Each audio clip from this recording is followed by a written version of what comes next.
The Yoruba are well known for their classic sculptures, works that have been compared to all the greats in world history. These magnificent artworks single-handedly challenge the erroneous claims of African backwardness. Ironically, the unassailable greatness of Yoruba art forms arguably overshadowed what some may consider the apotheosis of Yoruba civilization. Aside from being master craftsmen, the Yoruba were also great builders, and the remnants from one of the largest structures in Africa, likely commissioned by an elite Yoruba woman, is testament to that.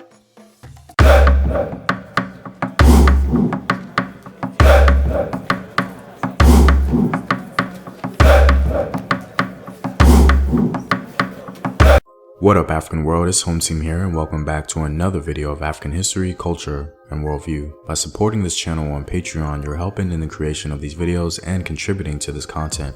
On Patreon, you can find more in-depth courses on African history. The link to Patreon is in the description box below. Before we begin, it may be useful to note that some sources will mention that this Yoruba-built structure is indeed the largest in Africa. Some will take a parsimonious approach, and others won't mention that aspect altogether. There are other competitors depending on how you classify, the Benin earthen works being one of them. Perhaps it's a matter of definition for some, and so, depending on how you define the structure, you may get different commitments from scholars as it relates to titles, so please keep that in mind. In 1999, a team of archaeologists mapped out an earthen wall that began, from their estimate, around the 10th century AD. Others date the beginnings of the earthen walls earlier, to the 8th century. At Eredo, south of Lagos, archaeologists were able to map out a 100-mile-long earthen wall that was built in the 10th century AD by the Yoruba people. The Eredo's earthen bank rises 70 feet in the air from the bottom of a wide ditch, its reddish, vertical wall glistening with patches of moss. The local legends attribute this, perhaps the largest monument in Africa, to Sunbo, who died childless.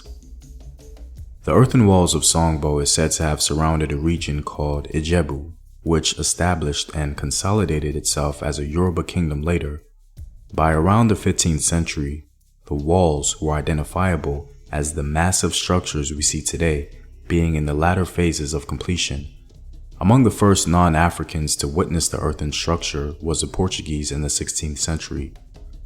Direct Portuguese contact with Yoruba land was minimal. Just north of the Lagos Lagoon, Pacheco Pereira knew of a very large city called Djibu, surrounded by a great moat.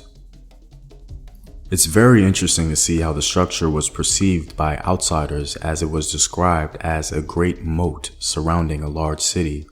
I'd imagine a monument like this would be hard to miss.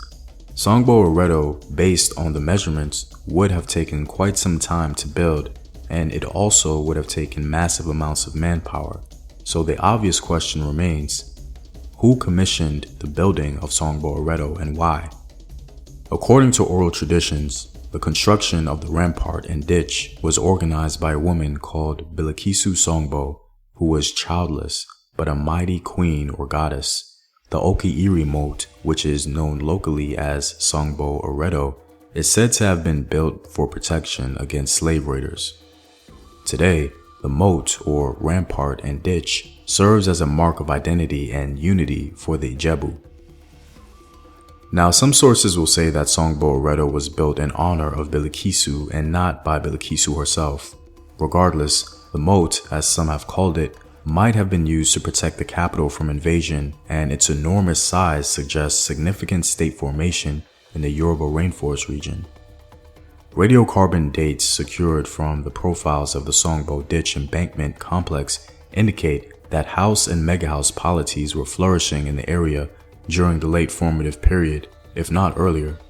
It seems that several autonomous enclosures demarcating houses and megahouses were brought together to form one political unit during that period. This massive African structure is no doubt one of the great contributions to not just African history but world history. Because of its status, countervailing legends began to emerge proclaiming that the Queen of Sheba built the earthen walls. Though patently fictional, it evinces how remarkable the Sunbo Eredo site was and is. I think Dr. Molefi Asante gives a good summary of Sunbo Eredo and its greater value in the global historical narrative. Sunbo's Eredo remains a great human achievement, and as with so many activities in the African past, we know only a small fraction of what truly happened. Nevertheless, it is a physical structure like the pyramids, the tombs in the Valley of the Kings, the Great Zimbabwe, and the Great Wall of China. And now that it has been uncovered, it will occupy our thinking for years to come as the greatest monument in Africa. We will all call the massive trench and embankment the Great Eredo. Well, I'm all out, guys. If you like these videos and want to help in its continued production, consider supporting the home team on patreon.com. The link is in the description box below. Know thyself, remember your ancestors. Peace.